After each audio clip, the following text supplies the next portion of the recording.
Praise the lord. యేసుతో నా జీవితం అనే ప్రోగ్రామ్ కి మిమ్మల్ని ప్రేమపూర్వకంగా ఆహ్వానిస్తున్నాం. ఈ ఛానల్ వీక్షించిన మీ అందరికీ కూడా నా ధన్యవాదాలు చెల్లించుకుంటున్నాను.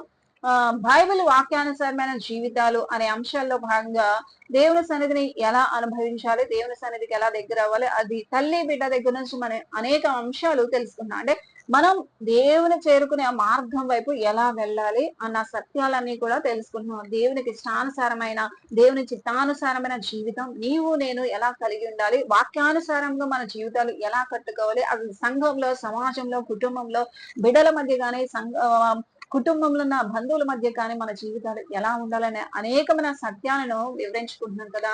దానిలో భాగంగా ఈ రోజున శ్రేష్టమైన అంశాన్ని తెలుసుకుందాం. బైబిల్ ఎప్పుడు కూడా ఏం బోధిస్తూ ఉంటుందండి? యేసు సొంత రక్షకంగా అంగీకరించండి అన్న సత్యాన్నే కాదు గాని, యేసయ్య నిజదేవుడు అన్న సత్యాన్ని గుర్తెరగడమే కాదు గాని, నిన్ను వలెని పొరుగు అని ప్రేమించండి, అబద్ధాలు చెప్పొద్దు, లేకపోతే విగ్రహారాధన చేయొద్దు, లేకపోతే నిజ దేవుడు ఎవరో తెలుసుకోండి, లేకపోతే ఆ ఈ సర్వ సృష్టిని దేవుడు ఎలా చేశారు, ఈ సర్వ సృష్టి కూడా ఎలా వచ్చింది, అసలు మానవుడు అన్నవాడు ఎలా వచ్చాడు, అసలు ఈ మానవుని ఎవరు చేశారు అన్న సత్యాలన్నీ కూడా చక్కగా శ్రేష్టమైన బైబిల్ గ్రంథం చదివితే మనందరికీ కూడా అర్థమవుతుంది. అంటే ఈ రోజున బైబిల్ అనేది ఒక సత్య గ్రంథం అని నీవు నేను తెలుసుకోవడానికి ఒక ఆధారాన్ని దేవుడు ఈ నిన్ను ఈ లోకానికి పంపించడానికన్నా ముందుగానే నీకోసం నా కోసం ఒక పటిష్టమైన గ్రంథాన్ని పొందుపరిచి ఉంచారు. దేవునికి స్తోత్రం, హల్లెలూయా. అంటే అసలే నేనే నిజ దేవుణ్ణి, లేకపోతే ఈ సర్వ సృష్టిని చేసింది ఎవరు, లేకపోతే ఈ సర్వ సృష్టి ఎలా వచ్చింది, ఈ లోకంలోకి నీవు నేను ఎలా వచ్చాము, మనం ఎలా ఉండాలి, ఎలా దేవుని చేరుకోవాలన్న సత్యాలు మనం తెలుసుకోవాలని మనం ఏం చేయాలి? మనకి మార్గమై ఉన్న ఆ పరిశుద్ధ బైబిల్ గ్రంథాన్ని చదివి దాని బోధిస్తున్న అనేక మంది సేవకుల ద్వారా మాత్రమే, లేకపోతే అనేక మంది బోధకులు, విశ్వాసులు, మీకు ఎవరైతే ఈ లోకాన్ని, ఈ సర్వ సృష్టిని చేసిన దేవుడు ఒకరు ఉన్నారు, ఆయనే సత్యదేవుడు అన్న సత్యాన్ని ప్రకటిస్తున్నారో వారి బోధలు వినడం ద్వారా నీవు నిజమైన దైవత్వాన్ని చేరుకోవడానికి ఒక శ్రేష్టమైన మార్గం నీకు నాకు మనందరికీ కూడా కలుగుతుంది. ఆ సత్యాన్ని అంటే వాక్యానుసారంగా బ్రతకాలనే చక్కని మాటలు ఈ బైబిల్ గ్రంథం ద్వారా మీ అందరికీ కూడా వివరించడం జరుగుతుంది. దేవునికి స్తోత్రం, హల్లెలూయా. దానిలో భాగంగా ఒక చక్కని శ్రేష్టమైన అంశం ప్రార్థన చేసుకోండి. పరిశుద్ధుడైన యేసయ్య, శ్రేష్టమైన మాటలు మీరు మాకు అందించి మీ నామానికి మహిమ పొందుకోమని యేసుక్రీస్తు నామమున ఈ ప్రార్థన సమర్పించుకుంటున్నాం తండ్రి, ఆమేన్. ప్రైజ్ ది లార్డ్ అండి. Praise the lord. అందరూ ఎలా ఉన్నారు? ఈ ఛానల్ వీక్షించండి, దేవుని యొక్క ఆశీర్వాదాలు పొందుకోండి. కనీసం ఒక్కరికైనా ఈ ఛానల్ ని షేర్ చేయండి. దేవుని యొక్క దీవెనలు మరి పరిచయలో పాలుభాగస్తులుగా మీరు దీవెనలు, ఆశీర్వాదాలు పొందుకోండి. Praise the lord. దేవునికి స్తోత్రం, హల్లెలూయా. ఈ రోజున బైబిల్ చదవమన్నా మనకు అది యవ్వనస్తులైనా, స్త్రీలైనా, పురుషులైనా, లేకపోతే చిన్నలైనా, పెద్దలైనా, వృద్ధులైనా, మరి ఎవరైనా సరే బైబిల్ చదవండి, బైబిల్ తెలుసుకోండి, లేకపోతే బైబిల్ మంచి గ్రంథము, బైబిల్ దేవుడు సత్యదేవుడు, లేకపోతే బైబిల్ ఒక శ్రేష్టమైన పరిశుద్ధ గ్రంథం, నీ బ్రతుకును మార్చే నీ బ్రతుకును మారుస్తుంది, నీకు నా వ్యసనాలను తీసివేస్తుంది, నీకు పరిశుద్ధ జీవితాన్ని ఇస్తుందని చెప్పి అనేక మంది ఈ మాటలు చెప్తూ ఉంటే చాలా మంది ప్రజలు ఎలా ఉంటారంటే, బైబిల్ ఏం చదువుతాంలే అక్క, బైబిల్ ఒక బోరింగ్ సబ్జెక్ట్ అన్నట్లుగా చదువుకునే పిల్లలు చెప్తూ ఉంటారు. లేకపోతే బాబాయ్ ఇప్పుడు అంత బుక్ ఎవరు చదువుతారక్క అంటూ ఉంటారు. అంతేకాదు గాని బైబిల్ ఎందుకు చదవాలి? బైబిల్లో బూతులు ఉన్నాయి కదా, బైబిల్ ఈ చెడ్డ కార్యాల గురించి రాశారు కదా, లేకపోతే బైబిల్ ఈ చెడ్డ మాటల గురించి వివరిస్తుంది కదా, ఇటువంటి మాటలు కలిగిన ఈ బైబిల్ ని అమ్మో మీరు అసలు చదవద్దు అని చెప్పి చాలా మంది ప్రజలు ఏం చేస్తారంటే తమ బిడ్డలకి చెప్తూ ఉంటారు, బైబిల్ మంచిది కాదు, బైబిల్ ఇటువంటి కార్యాలున్నా అసలు బైబిల్ చదవద్దు అని చెప్పి మీరు లేరా అండి? ఉన్నారు, ఉండే ఉంటారండి. దేవునికి స్తోత్రం, హల్లెలూయా.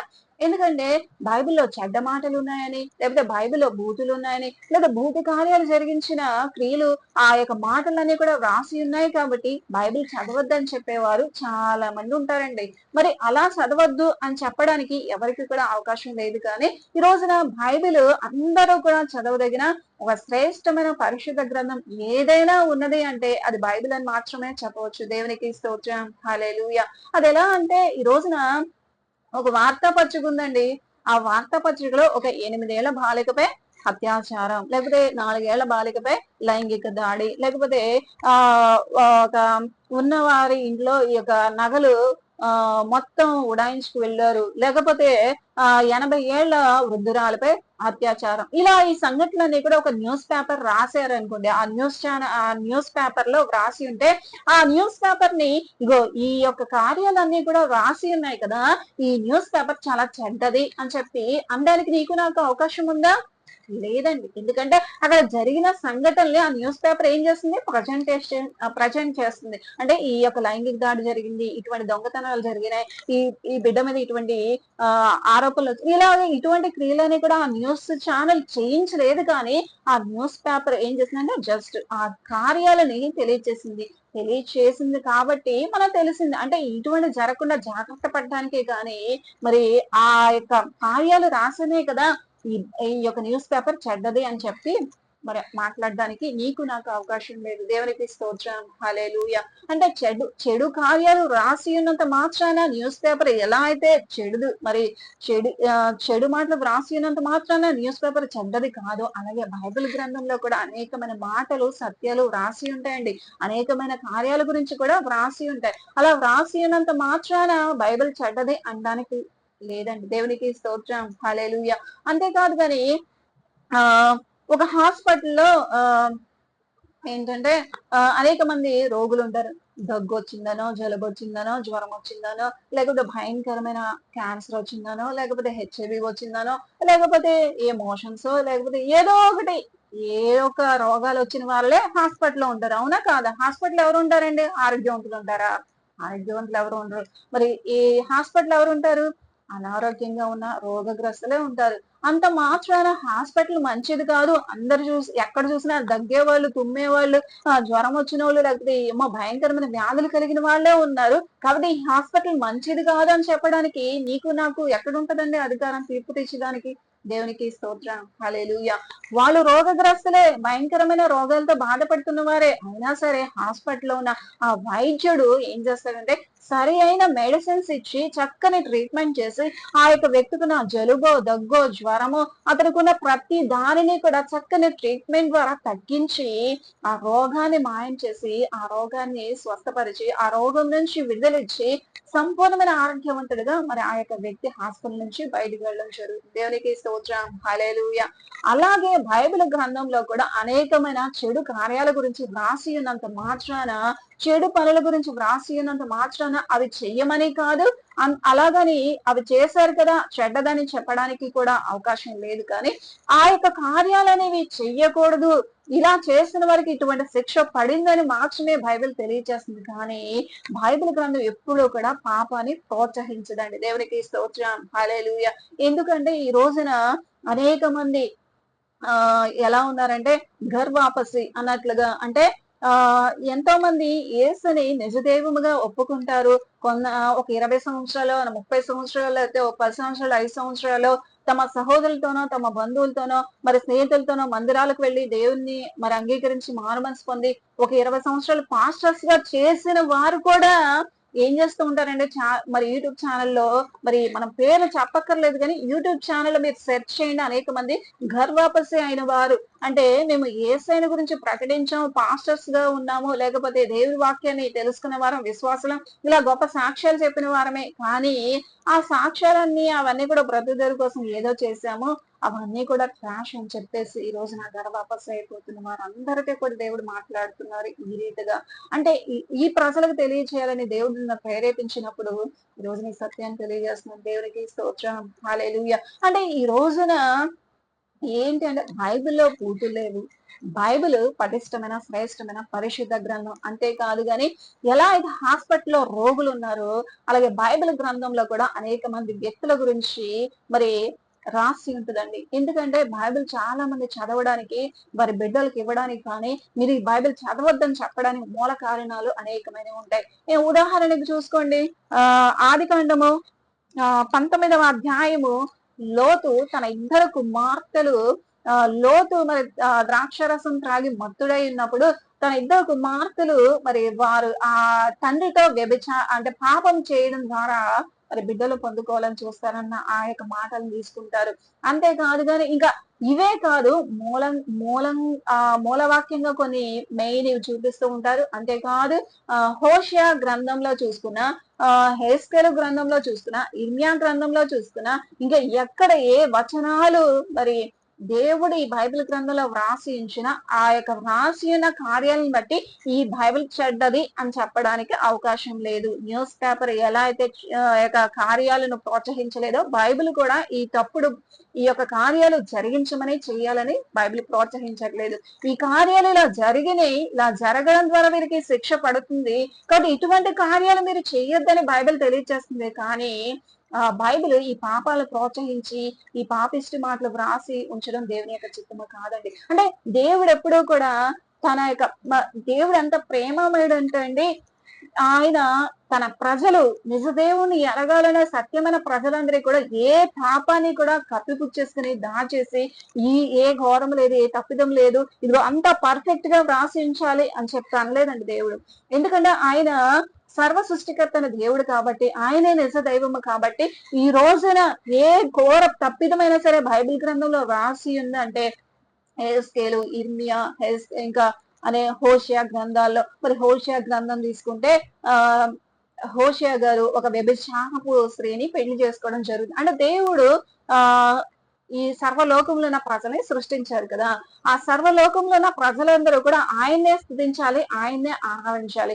ఆయనకు చెందవలసిన స్తోత్రంలో విగ్రహములకు మరి చందని. ఎందుకంటే ఆయన నిర్గమాకాండ 20 అధ్యాయం 3వ వచనం చూసుకుంటే ఆకాశము క్రింద ఆకాశము మీదే కానీ, లేదా భూమి క్రిందే కానీ, భూమి అందు నీళ్ల క్రిందే కానీ, లేదా ఆకాశం పైన ఏ ఒక్క ప్రతిమా స్వరూపాన్ని చేసుకుని దేనికి కూడా పూజింపకూడదు, సాగిల పడకూడదు, నమస్కరింపకూడదు అని దేవుని యొక్క మాటల ప్రకారం చూసుకుంటే, ఆయన ప్రజలైన వారిని ఆయన సృష్టిస్తే వారందరూ కూడా ఈ ఇశ్రాయేలు ప్రజలు ఏం చేస్తూ ఉంటారంటే, దేవుని ప్రజలు వారు ఎప్పుడైతే వారు వారి ఇష్టానుసారమైన జీవితంలోకి వెళ్ళిపోయి ఆ దేవుని విడిచి ఆ యొక్క విగ్రహారాధన సంబంధమైన బయలుదేవతల్ని పూజిస్తూ వారికి బలులు అర్పిస్తూ ఆ ఉన్న స్థితిని దేవుడు ఒక వ్యభిచారంతో పోల్చడం జరుగుతూ ఉంటుంది. దేవునికి స్తోత్రం. ఇది ఏంటంటే నేను ఇప్పుడు ఆ వాక్యాలని చూపించాలంటే సమయం లేదు, కానీ మీరు ఏ వాక్యాన్ని తీసుకున్నా ఆదికాండం 19వ అధ్యాయము మరి లోతు కుమార్తెలతో చేసిన ఆ తప్పిదమైన హోషియా గ్రంథంలో మరి హోషియా ప్రవక్త మరి వెళ్ళి వ్యభిచారం చేసిన ఆ స్త్రీని తీసుకొని మరి ఆ యొక్క మాటలైనా లేదా హెస్కేల్ గ్రంథంలో ఇలా అనేకమైన గ్రంథాలలో అనేకమైన మాటలను గురించి వ్రాసించిన ఆ మాటలన్నీ కూడా దేవుడు ప్రతి పాపాన్ని కూడా తెలియచేస్తున్నాడు, ప్రతి స్థితిని కూడా తెలియచేయడానికి. ఏది ఆయన మరి కప్పి పెట్టేసి దాచిపెట్టేసి నేనే పరిశుద్ధిని అని చెప్పడానికి కాదు, కానీ ప్రతిదీ కూడా బయలుపరచాలి, నా ప్రజలైన వారికి ప్రతిదీ కూడా తెలియాలనే ఉద్దేశంతోనే దేవుడు ఈ బైబిల్ గ్రంథంలో ప్రతిదీ కూడా మరి వ్రాసించడం జరిగింది. దేవునికి స్తోత్రం. అంతేకాదు కానీ ఆయన ప్రజలు అనే వారిని ఆయన సృష్టించుకున్నారండి. ఆయన్ని విడిచి మరి వేరొకరిని అనుసరిస్తే ఆయన వ్యభిచారంతో పోల్చారు. ఎందుకంటే హోషియా కూడా మరి వ్యభిచారం చేసిన స్త్రీని తీసుకొచ్చి ఆమెని నువ్వు నీ భార్యగా చేసుకుని చక్కని భార్య, భర్త, బిడ్డలు, కుటుంబం అనే స్థితిని నీకు ఇస్తానని చెప్పి ఆ వ్యభిచారంలో ఉన్న ఆమెను తీసుకొచ్చి నువ్వు వివాహం చేసుకో అంటే ఇది ఒక సూచనగా ఉండడానికి, ఇశ్రాయేలు ప్రజలకు తెలియడానికి ఒక సూచనగా నువ్వు ఈ కార్యం చేయాలని చెప్పినప్పుడు మరి హోషియా ప్రవక్తకి ఇష్టం లేదు ఆ యొక్క హోషియా గ్రంథంలో. అయినా సరే ఆ వ్యక్తి ఏం చేస్తారంటే దేవుని యొక్క మాటకి చిత్తానికి లోబడాలి, ఆయన దేవుని యొక్క చిత్తాన్ని నెరవేర్చడానికే ఉన్నారు కాబట్టి ఆయన ఏం చేస్తారు, వ్యభిచారం చేసిన ఒక స్త్రీని తీసుకొని వచ్చి ఆమెను వివాహం చేసుకొని ఆమెకి తన ఒక భర్తగా ఉంటానని, అలాగే ఆమె భార్యగా ఉండాలని, తనకు కుటుంబ జీవితం కలగడానికి 2 బిడ్డల్ని దేవుడు చక్కగా అనుగ్రహిస్తే మరి ఏం చేస్తుందంటే ఆవిడ మరలా వెళ్ళి తన పొడుపు సొమ్ము కోసం మరలా వెళ్ళి వ్యభిచారం చేసి అలా వ్యభిచారం చేసినా సరే మరలా వెళ్ళి దేవుడు ఏం చేస్తాడంటే మరలా నీ భార్యని క్షమించి నీ దగ్గరకు తెచ్చుకో అని చెప్పి అనడం జరుగుతుందండి. దేవునికి స్తోత్రం. హల్లెలూయా.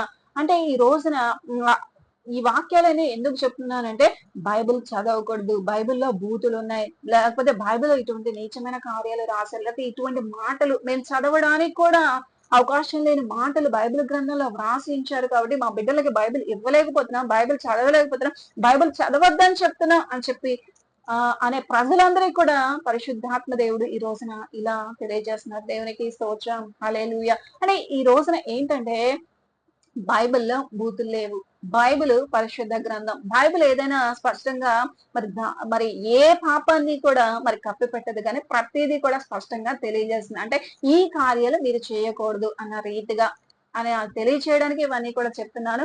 మరి హోషేయ ప్రవక్త గారు మరి మరలా వ్యభిచారం చేసిన ఆమెను మరలా వెళ్ళి ఆమె తనకు ఒక చక్కని భార్య, భర్త, బిడ్డలు, కుటుంబం, ఒక సంఘంలో, సమాజంలో ఒక గొప్ప గుర్తింపు కలిగిన స్థితిని ఇస్తే ఆ స్త్రీ మరలా ఆ స్థితిని విడిచిపెట్టేసి ఏం చేస్తుంది, మరలా వ్యభిచారులకు వెళ్తుంది అన్న రీతిగా ఈ ప్రజలు కూడా నేను సృష్టించిన నా ప్రజలు నన్ను స్తుతించాలి, నన్ను ఆరాధించాలి. నేను కదా ఈ సర్వ సృష్టిని చేసింది, నేను కదా ఈ యొక్క ప్రజల్ని చేసింది, నన్ను స్తుతించడానికి, ఆరాధించడానికి. ఈ సర్వ సృష్టిని చేసి సర్వలోకంలో ప్రజలందరినీ కూడా ఎవరయ్యా చేసింది, ఎవరయ్యా దీవించింది, మీరు ఫలించి అభివృద్ధి పొంది భూమిని నిండించి లోబరుచుకొని ఏలండి అని చెప్పింది నేను కదా. మరి నేనే దేవుణ్ణి అయినప్పుడు మరి వారికి ఇష్టమైన ఈ రోమపత్రిక 1 అధ్యాయం 21-23 చూసుకుంటే ప్రతిమా స్వరూపాలను, విగ్రహాలను, చతుష్పాద జంతువులను, పురుగులు ప్రతిమా స్వరూపాలుగా చేసుకుని వాటిని పూజించి వాటిని నమస్కరించి వాటి వైపు వెళ్ళిపోతున్నారు కాబట్టి దేవుడు వారిని ఏం చేస్తారంటే జారత్వంతో, వ్యభిచారంతో పోల్చడం జరుగుతుంది.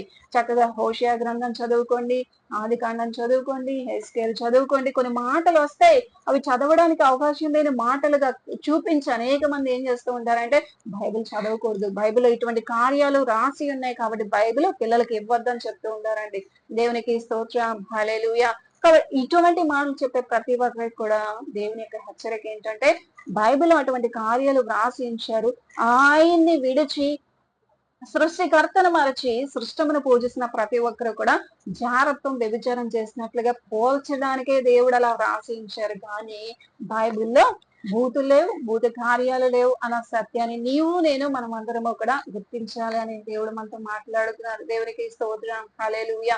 ఈ రోజున మరి నేను ఎందుకు ఈ మాటలు చెప్తున్నానంటే యూట్యూబ్ ఛానల్లో గర్భాపసి అయిన వ్యక్తులు కానీ లేకపోతే యేసు నిజదేవుడు అని చెప్పి ఎరిగి 20 సంవత్సరాలు సేవకులుగా ఉన్నవారు, 10 సంవత్సరాలు సేవకులుగా ఉన్నారు, విశ్వాసులుగా ఉన్నవారు కూడా సైతం ఈ దేవుడు మాకు ఏమీ చేయలేదు, లేకపోతే మేము ఏదో దేవుల్లో అలా నామకార్థంగా బ్రతికేస్తామని చెప్పి మరలా దేవుని విడిచి వెళ్ళిపోతున్న వారు, లేదా అలా విడిచి వెళ్ళిపోతే వెళ్ళిపోండి, బలవంతంగా ఎవరు కూడా దేవుని యొక్క సత్య గ్రంథాన్ని చదివించలేరు. దేవుని యొక్క సత్యాన్ని మరి అంగీకరించేలా మనసు వారికి ఇవ్వలేరు. ఎవరైనా నిజదేవుడు అంగీకరించారంటే ప్రాణమును బ్రతుకుడ క్రీస్తే చావైతే లాభం. ఎవరైనా ఉన్నారు అంటే ఈ సత్యాన్ని ఎరిగిన వారు వారికి 100 పాళ్ళు కూడా వారు ఏం చేస్తారంటే క్రీస్తు కొరకు మరణించే బిడ్డలే కానీ క్రీస్తును విడిచి వెళ్ళారంటే వారు క్రీస్తు బిడ్డలు కాదు. ఎందుకంటే నీ నామమున దెయ్యాలు వెళ్ళగొట్టలేదా, మత్తయి సువార్తలో ఉంటది కదా, నీ నామమున ప్రవచింపలేదా, నీ నామమున అద్భుతాలు చేయలేదా అని చెప్పి అనేక మంది బోధకులు, సేవకులు అనేక మంది గురించి దేవుడు అంటే అక్రమము చేయవారులారా నా యొద్ద నుండి తొలగిపోండి అన్న దేవుని యొక్క వాక్యానుసారంగా చూసుకుంటే నీవు ఒక సేవకుడుగా, సేవకురాలుగా, విశ్వాసిగా నీవు దేవుని యొక్క సన్నిధిలో మరి సాగే బిడ్డగా ఎన్ని సంవత్సరాలు సాగిపోతున్నా సరే ఈ సత్యాన్ని హృదయపూర్వకంగా అంగీకరించకుండా ఏదో నామకార్థమైన భక్తి చేసావా, ఈ సత్యం నీకు అన్నిటికీ కూడా తెలీదు. నీవు కూడా ఏదో ఒక రోజు ఎవరో ఏదో ఒక మాట చెప్తే ఈ సత్యాన్ని విడిచి అసత్యంలోకి వెళ్ళిపోతావు. దేవునికి స్తోత్రం, హల్లెలూయా. ఈ అసత్యమైన మార్గంలోకి వెళ్ళకూడదు. ఏసే సత్యం, మార్గం, జీవం అన్న యొక్క సత్యాన్ని నీకు నాకు మనందరికీ కూడా తెలియచేయాలని దేవుడు మనతో మాట్లాడుతున్నారు. దేవునికి స్తోత్రం, హల్లెలూయా. అంటే బైబిల్లో బూతులు ఉన్నాయని, బైబిల్ మరి ఈ యొక్క కార్యాల గురించి వ్రాసి ఉన్నటువంటి బైబిల్ చెడ్డదని అని చెప్పే అవకాశం నీకు నాకు లేదని చెప్పడానికి ఈ మాటలు నేను తెలియజేస్తున్నాను. అంటే లోతు తన 2 కుమార్తెలతో చేసిన పాపం గురించి చూసుకున్న ఒక్కసారి చదువుతాను చూడండి.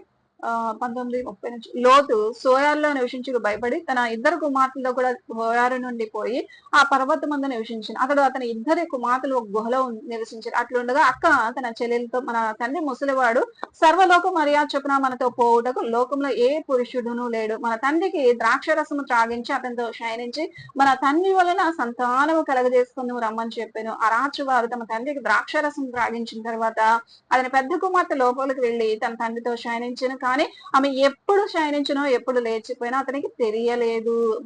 మరునాడు అక్క తన చెల్లెల నుంచి వచ్చి నిన్నటి రాత్రి నా తండ్రితో నేను శయనించితిని, ఈ రాత్రి అతనికి ద్రాక్షరసము త్రాగించిన తర్వాత నీవు లోపలికి వెళ్ళి అతనితో శయనించు. అలాగున మన తండ్రి వలన సంతానము కలుగజేసుకుందామని చెప్పిన ఆ రాత్రి వారు తమ తండ్రికి ద్రాక్షరసం త్రాగించి అప్పుడు ఆ చిన్నది లేచి అతనితో శయనించిన. ఆమె ఎప్పుడు శయనించినా ఎప్పుడు లేచిపోయినా అతనికి తెలియదు. అలాగే లోతు యొక్క ఇద్దరు కుమార్తెలు తమ తండ్రి వలన గర్భవతులేరి దేవునికి స్తోత్రం. వీరికి ఆ దేవునికి స్తోత్రం. హల్లెలూయా. బిడ్డలు పుట్టడం ఇవన్నీ చూస్తుంటే ఇవన్నీ చక్కగా చదవండి.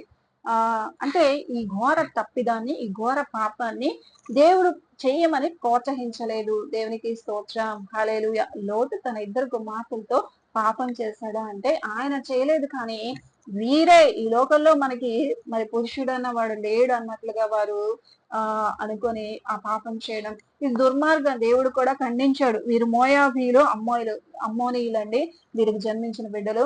వీరు బైబిల్ గ్రంథం చక్కగా చదువుకుంటే ఈ అమ్మోనీయులు కానీ మోయాబీలు కానీ దేవుడు 10 తరాల వరకు వెలివేసి వీరు నా సన్నిధిలో చేరడానికి కూడా అవకాశం లేదని దేవుడు వారిని శిక్షించిన స్థితి అండి. అంటే దేవుడు ఏ పాపాన్ని కూడా, ఏ పాపిష్టి కార్యాలను కానీ ప్రోత్సహించే దేవుడు కాదు అన్న సత్యాన్ని ఈ రోజున మీకు తెలియచేయాలనుకుంటున్నాను. అది లోతు తన కుమార్తెలు తనతో చేసిన పాపమైనా, ఇంకా బైబిల్ గ్రంథంలో నువ్వు ఏ వాక్యం పట్టుకొని నువ్వు మాట్లాడుతున్నా, విమర్శిస్తున్నా, బైబిల్ మంచిది కాదు, బైబిల్లో బూతులు ఉన్నాయి, లేకపోతే బైబిల్లో ఉన్న ఈ కార్యాలు మేము ఎలా చదవగలం, ఇటువంటి మాటలు చదవడానికి కూడా అవకాశం లేని మాటలు ఎందుకు ఇలా రాసి ఉన్నారని చెప్పి బైబిల్ తప్పు పడుతున్నావా? ఓ ప్రియ సహోదర సహోదరి, దేవుడు నీతోనే మాట్లాడుతున్నారు ఈ రోజున. అవన్నీ కూడా హాస్పిటల్లో ఎలాగైతే రోగులు ఉంటారో, వార్తాపత్రికలు ఎలాగైతే అనేకమైన కార్యాలను ప్రచురిస్తుందో, బైబిల్ కూడా అనేకమైన అంశాలు దేవుడు ఏ పాపిష్టి కార్యాన్ని కూడా దాచకుండా ప్రతి దాన్ని కూడా బయలుపరిచి ఈ పాపిష్టి పనులు చేసిన వారికి ఇది శిక్ష పడింది, ఇటువంటి తప్పులు చేయకూడదు, ఇలా తప్పు చేసినందుకే భయంకరమైన జల ప్రళయం వచ్చి నశించి మొత్తం కూడా మరి ఆ జల ప్రళయంలో మునిగిపోయారు. ఆ తర్వాత వచ్చిన ప్రజలు భయంకరంగా మరి వారిని ఆ తర్వాత ఈ ఈ యొక్క స్థితిలో ఉన్న వారిని కూడా ఏ దేవుడు ఏ కాలానికి ఆ కాలానికి ఆ ప్రజల్ని నశింపజేసుకుంటూ వస్తున్న స్థితిని బైబిల్ గ్రంథం తెలియజేస్తుంది.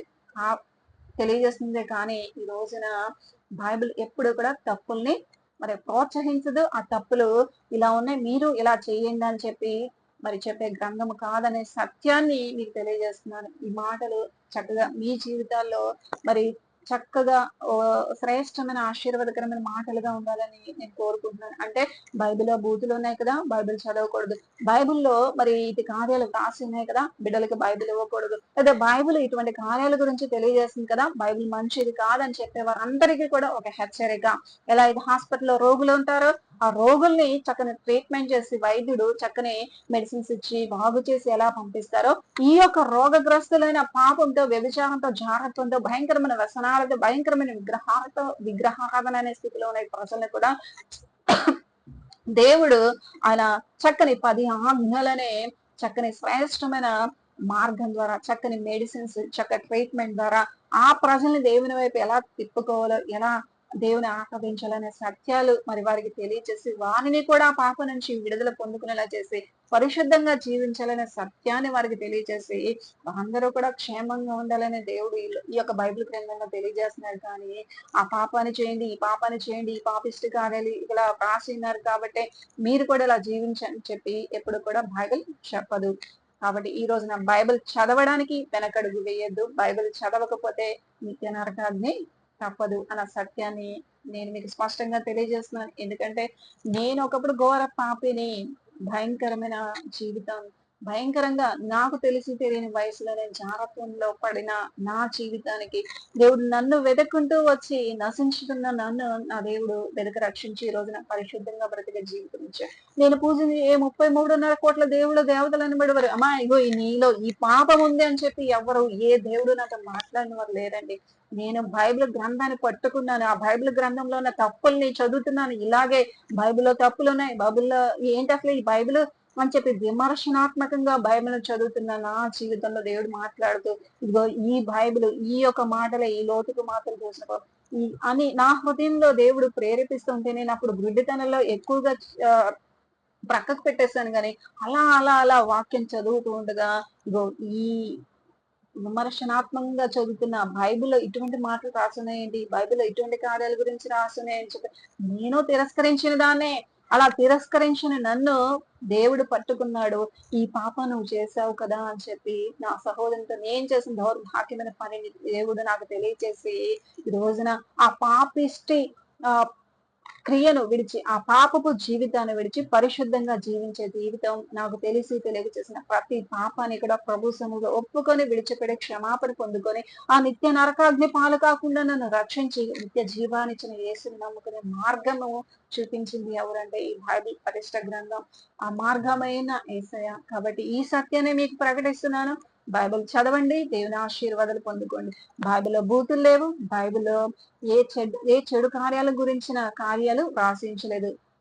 ఇవన్నీ కూడా వ్రాసి ఉన్నాయంటే అటువంటి పాపాలు నీవు నేను మనమందరము కూడా చెయ్యకూడదనే దేవుడు నీకు నాకు హెచ్చరికగా పెట్టాడు. కానీ మరి దేవుడు ఒకవేళ ఆ పాపాలు చేయడానికి దేవుడు ప్రోత్సహిస్తే ఈ రోజు నన్ను పాపిష్టి జీవితంలోనికి ఇంకా భ్రష్టత్వంలోకి వెళ్ళిపోయి ఆ భ్రష్టత్వ బ్రతుకులో మరి బ్రతకడానికి దేవుడు నన్ను విడిచిపెట్టేసేవాడు కదా. మరి అలా బ్రతకడం దేవుని యొక్క చిత్తమ కాదు. కాబట్టి నేను నాకు తెలిసి తెలియని వయసులో చేసిన ప్రతి పాపాన్ని కూడా నాకు తెలియచేసి, అమ్మా ఇటువంటి పాపపు క్రియ చేయడం దేవుని చిత్తము కాదు, ఈ ఘోర తప్పిదం చేసామని దేవుడు నాతో మాట్లాడి మరి ఈ బైబిల్ గ్రంథం పట్టుకున్నప్పుడు దేవుడు నాతో మాట్లాడి ఈ రోజున నేను చెయ్యకూడని కార్యం చేశానని చెప్పి ప్రభు సన్నిధిలో క్షమాపణ పొందుకొని ఆయన సన్నిధిలో ఆయన రక్తాన్ని ఆశించి రక్షణ పొందుకొని ఈ బైబిల్ గ్రంథాన్ని చదివే కృపను దేవుడు అనుగ్రహించారు. దేవుడు ఇది నిజంగా దేవుడు పాపిష్టి జీవితానికి విడిచిపెడితే నేను పాపిష్టి జీవితంలోనే బ్రతకవలసింది.